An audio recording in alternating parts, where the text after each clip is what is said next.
नमस्कार, आप देख रहे हैं इंडिया न्यूज। आपके साथ मैं दीपिका सिंह। बुलेटिन की शुरुआत करते हैं। महंगाई को लेकर कांग्रेस का जो प्रदर्शन है लगातार किया जा रहा है। केंद्र सरकार के खिलाफ नारेबाजी की जा रही है। सड़कों पर उतरे तमाम कांग्रेस के कार्यकर्ता हैं। हरियाणा में जिला स्तर पर कांग्रेस का प्रदर्शन जारी है। इधर कानून व्यवस्था को लेकर हरियाणा कांग्रेस का हल्ला बोल सामने आया है। तो बड़ी खबर आपको बता दें कि तमाम जो कांग्रेस के कार्यकर्ता हैं किस तरीके से सड़कों पर उतरे हुए हैं, इसकी एक वानगी नजर आई है। हरियाणा में जिला स्तर पर कांग्रेस का इस वक्त प्रदर्शन किया जा रहा है। ये देखिए तस्वीर भी हम आपको दिखा रहे हैं। महंगाई को लेकर किस तरीके से कांग्रेस के द्वारा हरियाणा में जिला स्तर पर कांग्रेस के तमाम जो कार्यकर्ता हैं इस वक्त सड़कों पर उतर आए हैं, प्रदर्शन कर रहे हैं।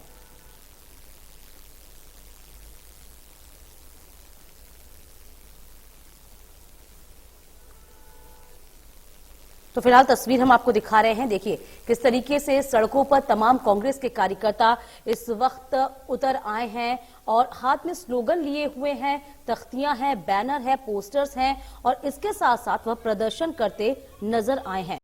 तो महंगाई को लेकर कांग्रेस का हरियाणा की सड़कों पर हल्ला बोल हम तस्वीर आपको लगातार दिखा रहे हैं। महंगाई को लेकर तमाम कांग्रेस के जो कार्यकर्ता हैं, उनके नेता हैं, इस वक्त प्रदर्शन करते नजर आए।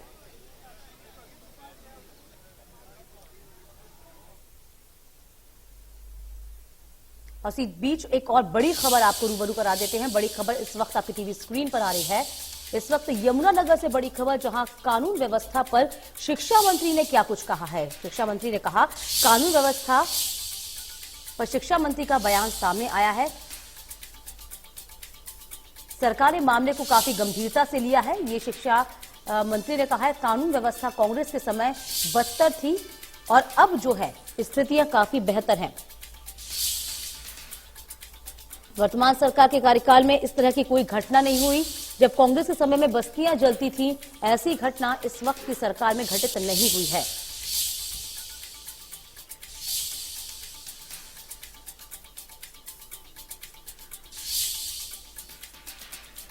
तो बड़ी खबर आपको बता दें,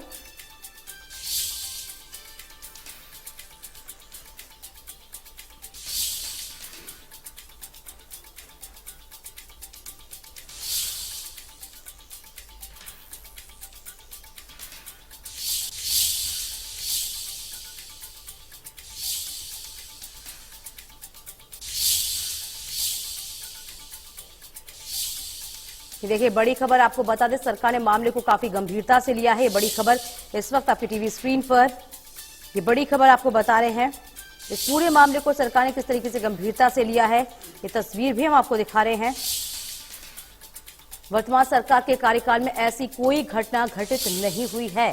कानून व्यवस्था जो है इस वक्त सुचारू रूप से काम कर रही है और इसी को लेकर कहीं ना कहीं कानून मंत्री ने सरकार को कटघरे में खड़ा किया है। शिक्षा मंत्री ने साफ तौर पे आपको बता दें कि पूर्व सरकार को कोसा है, बोरा है। सरकार ने मामले को काफी गंभीरता से लिया, ये बात शिक्षा मंत्री ने कही है।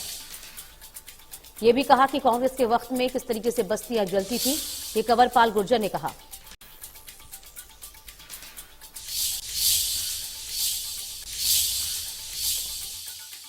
देखिए, इनके टाइम में तो कानून व्यवस्था की स्थिति बड़ी खराब थी और जब कांग्रेस का शासन था तो आपको पता है कि किस प्रकार से बस्तियां जलाई जाती थी, लोग उजड़ते थे और बाद में इस प्रकार की बातें आती थी कि आप वापस आ जाओ, वो जाके कहीं और डेरा डाल लेते थे, कहते हैं हमको नहीं जाएंगे क्योंकि हमें डर लगता है।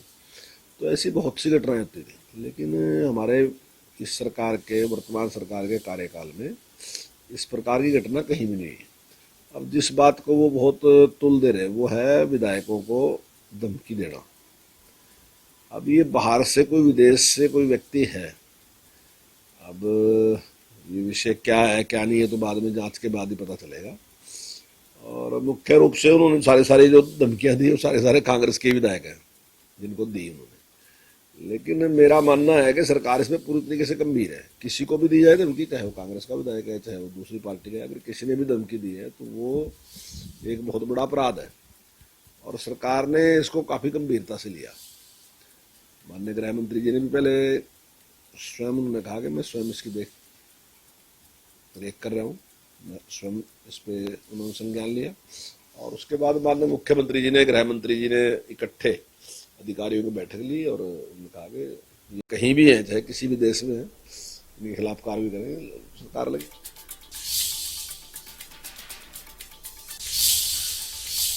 तो आपको बता दें, इस बार का जो विधानसभा सत्र होगा, मानसून सत्र होगा, वह पेपरलेस होगा। इस बारे में शिक्षा मंत्री ने एक बड़ा बयान दिया। विधानसभा पेपरलेस होने पर शिक्षा मंत्री ने बड़ा बयान दिया है। तो कागज का काफी नुकसान होता था, ये शिक्षा मंत्री ने कहा है। और इस बार का जो सत्र होगा वो पेपरलेस होगा। पेपरलेस होने से विधायकों और लोगों को इसका लाभ भी मिलेगा। विधायक अब कहीं से भी बैठकर अपने सवाल का जवाब दे सकते हैं।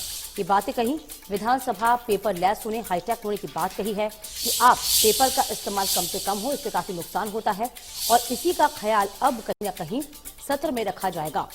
तो इस बार का जो विधानसभा सत्र होगा वह पेपरलेस होगा, इसका ख्याल रखा जाएगा, क्योंकि कागज से काफी नुकसान होता है। और इसके अलावा जो आपको सहूलियत होती है वह अब हो पाएगी, क्योंकि पेपर होने के नाते आप कहीं से भी अपने प्रश्न का जवाब नहीं दे पाते थे, अब आप कहीं से भी अपने प्रश्नों का जवाब दे सकेंगे। तो फिलहाल विधानसभा पेपरलेस होने पर शिक्षा मंत्री ने एक बड़ा बयान दिया।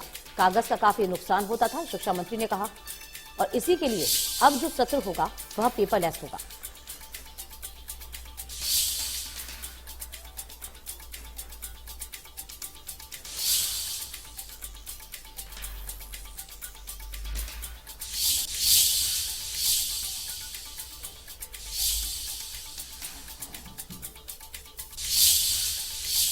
और इस बीच आपको ये बता दें, आज मुख्यमंत्री का आपको बता दें कि आज दिल्ली दौरा है। सीएम मनोहर लाल का दिल्ली दौरा है। आपको बता दें कि राष्ट्रपति मुर्मू ने जीत दर्ज की है। इसी के साथ साथ जो केंद्रीय मंत्री हैं उनसे आज उनका मुलाकात का कार्यक्रम है। आज शाम दिल्ली पहुंचेंगे सीएम मनोहर लाल। इधर केंद्रीय मंत्रियों से मुलाकात करेंगे सीएम मनोहर लाल। वहीं ये भी कहा जा रहा है कि हरियाणा के विकास को लेकर तमाम चर्चाएं की जाएंगी, विचार विमर्श किया जाएगा। इसी को लेकर दौरा काफी अहम है।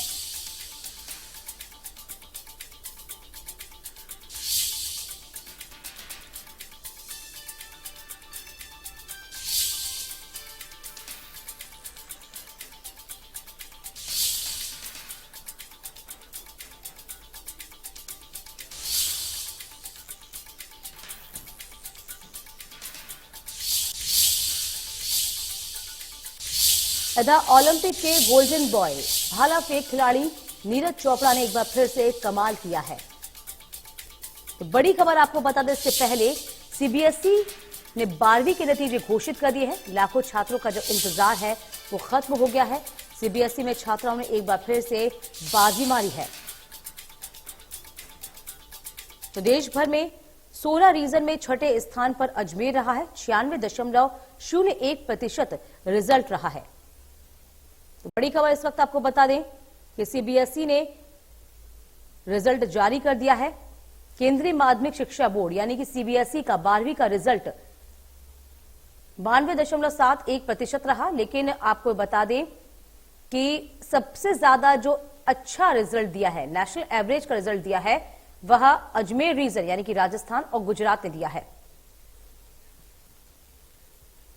चलिए अब बात करते हैं हरियाणा कैबिनेट की, जहां अहम फैसले हुए हैं। कई फैसलों पर मुहर लगी। विधानसभा का जो मानसून सत्र है वह 8 अगस्त से शुरू होगा और मानसून सत्र के लिए जल्द ही राज्यपाल बंडारू दत्तात्रेय और विधानसभा अध्यक्ष ज्ञानचंद गुप्ता को अनुशंसा भेजी जाएगी। सत्र की अवधि का निर्णय हरियाणा विधानसभा की बिजनेस एडवाइजरी कमेटी करेगी। मुख्यमंत्री मनोहर लाल की अध्यक्षता में यह बैठक हुई। मंत्रिमंडल की बैठक में 11 एजेंडे रखे गए। कैबिनेट के फैसलों की जानकारी देते हुए खेल राज्य मंत्री संदीप सिंह ने बताया कि हरियाणा सहकारी कृषि और ग्रामीण विकास बैंक लिमिटेड के द्वारा दिए गए 1000 करोड़ रुपए के ऋण की ब्याज ब्लॉक गारंटी के नवीनीकरण के प्रस्ताव को भी मंजूरी दी गई है। वर्तमान गारंटी 31 मार्च को समाप्त हो चुकी है।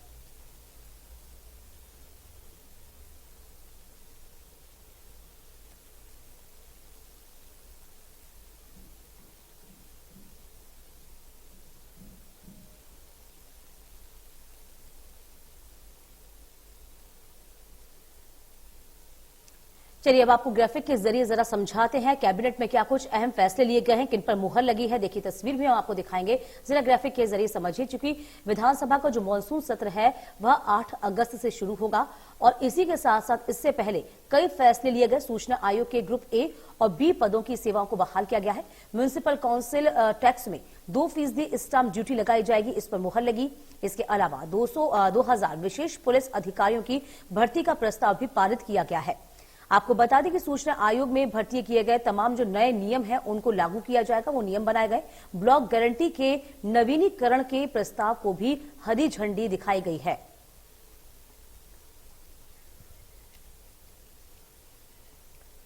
इधर सरकार के थिंक टैंक नीति आयोग ने तीसरा इनोवेशन इंडेक्स जारी कर दिया है। इंडेक्स में पहले स्थान पर कर्नाटक रहा है, दूसरे स्थान पर तेलंगाना को जगह मिली, तीसरे स्थान पर हरियाणा रहा। नीति आयोग के इंडिया इनोवेशन इंडेक्स 2021 में राज्य स्तर पर इनोवेशन क्षमताओं और इकोसिस्टम की पड़ताल की गई है।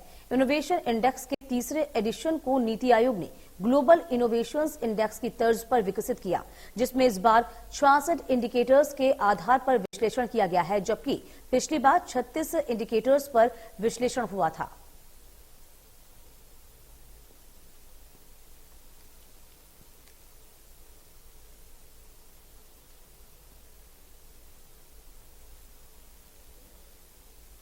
चलिए ग्राफिक के जरिए समझिए नीति आयोग का तीसरा इनोवेशन इंडेक्स जारी हुआ। इसमें कितना फायदा और किस तरीके से हरियाणा का डंका बजा है, हम तस्वीर आपको दिखा रहे हैं, समझा भी रहे हैं। इनोवेशन इंडेक्स में हरियाणा का डंका बजा है। इनोवेशन इंडेक्स में तीसरे पायदान पर हरियाणा रहा है, तो हरियाणा ने अपना दम दिखाया है। पहले स्थान पर कर्नाटक है, तो दूसरा स्थान तेलंगाना को मिला, लेकिन तीसरा स्थान हरियाणा रहा है। आपको बता दें कि ग्लोबल इनोवेशन इंडेक्स के आधार पर ये इंडेक्स तैयार हुआ था। इसमें तीसरा स्थान हरियाणा को मिला।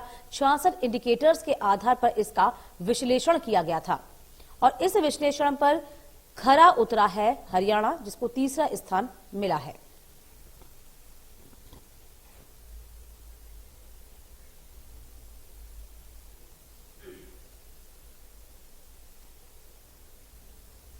ओलंपिक के गोल्डन बॉय भाला फेंक खिलाड़ी नीरज चोपड़ा ने अमेरिका के यूजीन में चल रहे वर्ल्ड एथलेटिक्स चैंपियनशिप में धमाल मचाया है। उन्होंने इस चैंपियनशिप के फाइनल में पहली बार क्वालिफाई किया है। भारत के स्टार जेवलिन थ्रोअर नीरज ने अपनी पहली ही कोशिश में 88.39 मीटर दूर भाला फेंककर मेंस इवेंट के फाइनल में जगह पक्की की है। इस चैंपियनशिप में 24 साल के नीरज चोपड़ा के साथ दुनिया भर के 34 जो जेवलिन थ्रोअर्स थे वो भी उनके साथ शामिल रहे थे।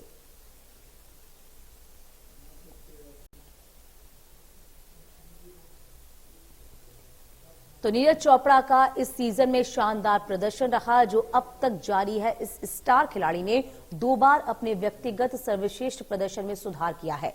उन्होंने 14 जून को फिनलैंड में पावो नुर्मी खेलों में 89.30 मीटर और 30 जून को प्रतिष्ठित स्कॉटहोम डायमंड लीग में प्रतियोगिता में 89.94 मीटर दूर भाला फेंका था, जिसमें महज 6 सेंटीमीटर 90 मीटर की दूरी से वे चूक गए थे। इसी गलती को उन्होंने ठीक किया और अब उनका जो प्रदर्शन है बेहद शानदार है।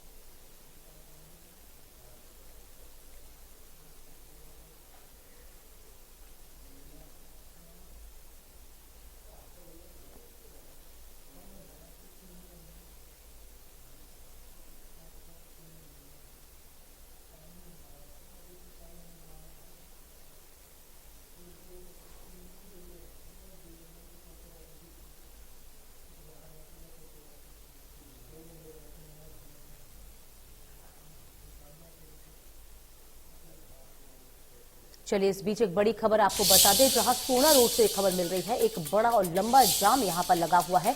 गुरुग्राम से बड़ी खबर, सोहना रोड पर लंबा जाम लगा है।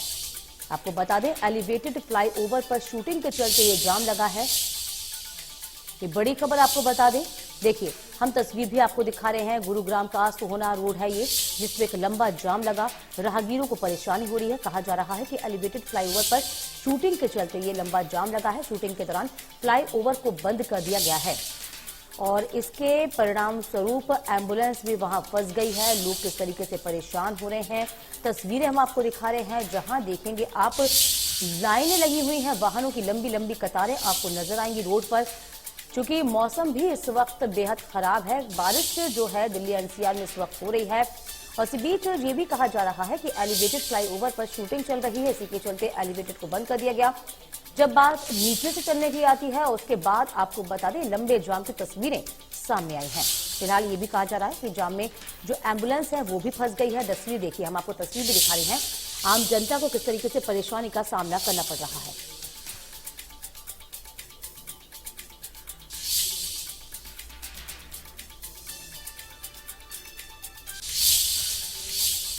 चलिए अब देखिए इंडिया न्यूज की खास पहल बेटी बचाओ बेटी पढ़ाओ, जरा सोचिए।